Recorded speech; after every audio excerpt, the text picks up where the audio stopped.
Hi viewers, welcome to our channel. In this video, we see the 8th standard science unit 1 measurement book back short answers. இது வரைக்கும் நம்ம சேனலை subscribe பண்ணாதீங்க, subscribe பண்ணிருங்க. 7th Roman letter, answer briefly. First question, what is measurement? Answer is, measurement is the process of binding an unknown physical quantity by using a standard quantity. அதாவது மதிப்பு தெரிந்த ஒரு திட்ட அளவினை கொண்டு தெரியாத அளவின் மதிப்பை கணக்கிடும் செயல்பாடு தான் அளவீடு. Second question, name the 3 scales of temperature. Answer is kelvin, Celsius and Fahrenheit. அதாவது வெப்பநிலையை அளவிட பயன்படும் அலகுகள் பார்த்திங்கன்னா 3 வகையான அலகுகள் இருக்குது. Kelvin, Celsius, Fahrenheit. For example, freezing point of water, அதாவது நீரினுடைய உறைநிலை பார்த்திங்கன்னா செல்சியஸில் 0 டிகிரி செல்சியஸு, ஃபாரன்ஹீட்டில் வந்து பார்த்திங்கன்னா 32 டிகிரி ஃபாரன்ஹீட். இதே கெல்வினில் பார்த்தீங்கன்னா 273.15 kelvin. Then boiling point of water, அதாவது நீரினுடைய கொதிநிலை வந்து பார்த்திங்கன்னா செல்சியஸில் வந்து 100 டிகிரி செல்சியஸ். இதே ஃபாரன்ஹீட்டில் வந்து பார்த்திங்கன்னா 212 ஃபாரன்ஹீட். இதே கெல்வின் ஸ்கேலில் வந்து பார்த்திங்கன்னா 373.15 kelvin. Third question, define ampere. Answer, if 1 coulomb of charge is flowing through a conductor in 1 second, then the amount of current flowing is said to be 1 ampere. ஒரு கடத்தியின் வழியே ஒரு வினாடியில் 1 கூலும் மின்னோட்டம் பாய்ந்தால் அந்த மின்னோட்டத்தின் மதிப்பு 1 ஆம்பியர் எனப்படும். Fourth question, what is electric current? Answer, flow of electric charges in a particular direction is known as electric current. Then the magnitude of electric current is the amount of electric charges flowing through a conductor in 1 second. ஒரு குறிப்பிட்ட திசையில் மின்னோட்டங்கள் பாய்வதை மின்னோட்டம் என்கிறோம். மின்னோட்டத்தின் எண் மதிப்பானது ஒரு கடத்தியின் வழியே ஒரு வினாடியில் பாயும் மின்னூட்டங்களின் அளவு என வரையறுக்கப்படுகிறது. The formula of electric current is amount of electric charge divided by time. I is equal to Q by T. Electric charge is measured in coulomb. The SI unit of electric current is ampere.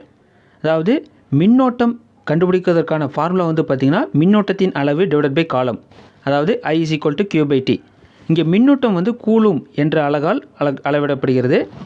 இதே மின்னோட்டத்தின் SI அலகு வந்து பார்த்திங்கன்னா ampere. Fifth question, what do you mean by luminous intensity? Answer, the measure of the power of the emitted light by a light source in a particular direction per unit solid angle is called as luminous intensity. அதாவது ஒளி மூலத்திலிருந்து ஒரு குறிப்பிட்ட திசையில் ஓரலகு திண்மக்கோளத்தில் வெளிவரும் ஒளியின் அளவு ஒளிச்செறிவு எனப்படும். The SI unit of luminous intensity is candela. Sixth question, define mole. Answer, mole is defined as the amount of substance which contains 6.023 into 10 power of 23 entities.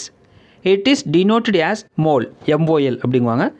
அதாவது மோல் என்பது 6.023 into 10 power of 23 துகள்களை கொண்ட பொருளின் அளவை குறிக்கிறது. இது mole என்ற குறியீட்டால் குறிக்கப்படுகிறது. Seventh question, what are the differences between plane angle and solid angle? அதாவது தலக்கோணத்திற்கும் திண்மக்கோணத்திற்கும் உள்ள வேறுபாடு. ஆன்சர், பிளான் ஆங்கிள், அதாவது தலக்கோணம். It is the angle made at the point of intersection of two lines or planes.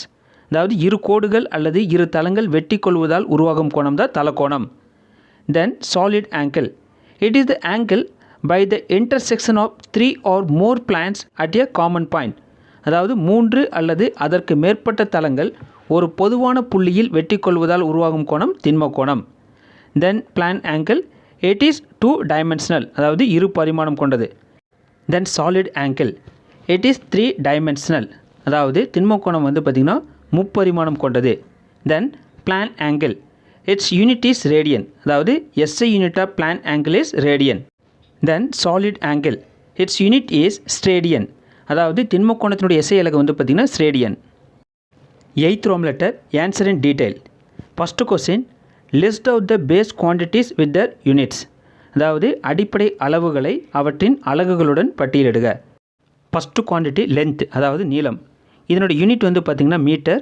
இதனுடைய சிம்பிள் வந்து பார்த்திங்கன்னா M, small M. Then second quantity mass, அதாவது நிறை. இதனுடைய யூனிட் வந்து பார்த்திங்கன்னா கிலோகிராம்.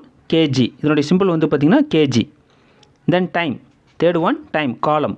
இதனுடைய யூனிட் வந்து பார்த்திங்கன்னா second, small letter S, simple வந்து small S. Then fourth quantity temperature, அதாவது வெப்பநிலை.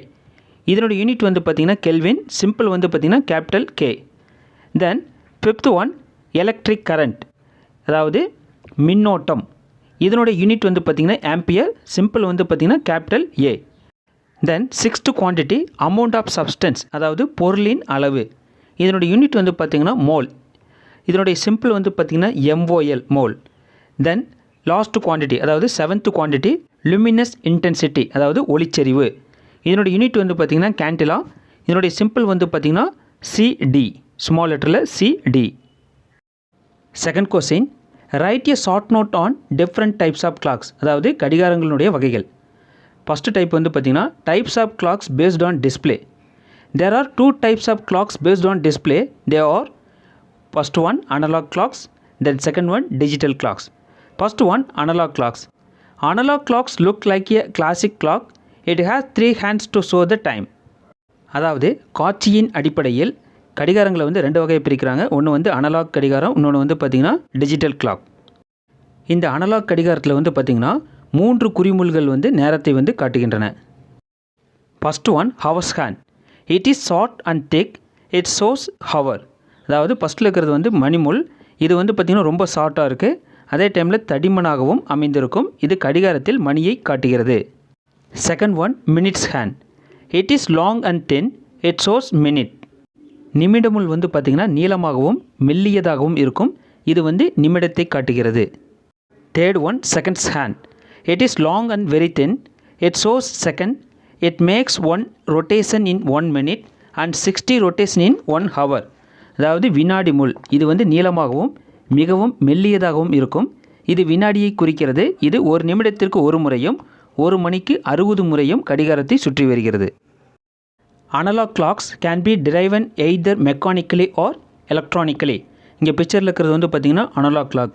அதாவது இந்த அனலாக் கிளாக் வந்து பார்த்திங்கன்னா எந்திரவியல் தொழில்நுட்பம் அல்லது மின்னியல் தொழில்நுட்பத்தை அடிப்படையாக கொண்டு செயல்படும் வகையில் உருவாக்கப்பட்டுள்ளது. Second question, digital clocks. A digital clock displays the time directly. It shows the time in numerals or other symbols. It may have 12 hours or 24 hours display. Recent clocks are showing date, day, month, year, temperature, etc.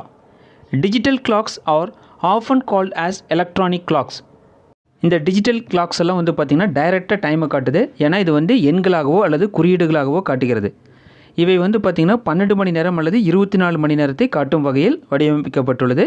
தற்கால கடிகாரங்கள்லாம் வந்து பார்த்திங்கன்னா நாள், கிழமை, மாதம், ஆண்டு, வெப்பநிலை போன்றவற்றை காட்டுகின்றன.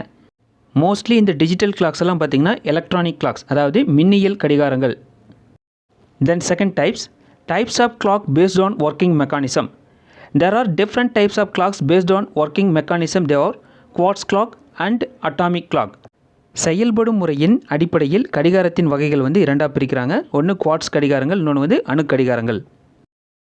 First one quartz clock. These clocks are activated by electronic oscillations which are controlled by a quartz crystal. The frequency of a vibrating crystal is very precious. So, quartz clock is more accurate than mechanical clock. These clocks have an accuracy of 1 second in every 10⁻⁹ seconds. இந்த quartz கடிகாரங்கள் quartz எனப்படும் படிகத்தினால் கட்டுப்படுத்தப்படும் மின்னணு அலைவுகள் மூலம் இயங்குகின்றன. இப்படிக அதிர்வுகளின் அதிர்வெண்ணானது மிக துல்லியமானது. எனவே குவார்ட்ஸ் கடிகாரங்கள் இயந்திரவியல் கடிகாரங்களை விட மிகவும் துல்லியமானவை. இக்கடிகாரங்களின் துல்லியத்தன்மையானது 10⁻⁹ வினாடிக்கு 1 வினாடி என்ற அளவில் இருக்கும். Second one atomic clock. These clocks make use of periodic vibration occurring within the atom. These clocks have an accuracy of 1 second in every 10⁻13 seconds. Atomic clocks are used in Global Positioning System, that is GPS, Global Navigation Satellite System, GLONASS, and International Time Distribution Services. அணு கடிகாரங்கள் அணுவின் உள்ளே ஏற்படும் அதிர்வுகளை அடிப்படையாக கொண்டு செயல்படுகின்றன. இவை 10⁻13 வினாடிக்கு 1 வினாடி என்ற அளவில் துல்லியத்தன்மை கொண்டவை. இவை பூமியில் இருப்பிடத்தை காட்டும் GPS மற்றும் பூமியில் வழிகாட்டும் செயற்கைக்கோள் அமைப்பு GLONASS மற்றும் பன்னாட்டு நேர பங்கீட்டு அமைப்பு ஆகியவற்றில் பயன்படுத்தப்படுகின்றன. 9th Roman letter higher order thinking question. First question, your friend was absent to school yesterday. You are enquiring about his absence. He told that he had fever and it was measured to be 100 degrees Celsius. Is it possible to have 100 degrees Celsius fever? If he is wrong, try to make him understand. அதாவது உன்னுடைய friend வந்து ஸ்கூலுக்கு absent நேற்று. அப்போ என்ன வந்து ஏன் வரலின்னு கேட்டதுக்கு தனக்கு வந்து 100 டிகிரி செல்சியஸ் காய்ச்சல் இருந்ததாகவும் மருத்துவமனை சென்று சிகிச்சை பெற்றுக்கொண்டதாகவும் கூறுகிறான். ஸோ 100 டிகிரி செல்சியஸ் காய்ச்சல் வந்து இருப்பதற்கு வாய்ப்பு இருக்கா?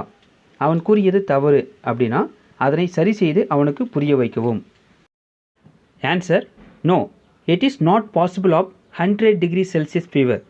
The normal human body temperature is between 98.4 degree Fahrenheit to 98.6 degree Fahrenheit. அதாவது 100 டிகிரி செல்சியஸ் காய்ச்சலுக்கு வாய்ப்பு இருக்கானா கண்டிப்பாக இருக்காது. ஏன்னா நம்மளுடைய உடல் வெப்பநிலை வந்து பார்த்திங்கன்னா 98.4 to 98.6 டிகிரி Fahrenheit தான் நார்மலாக இருக்குது.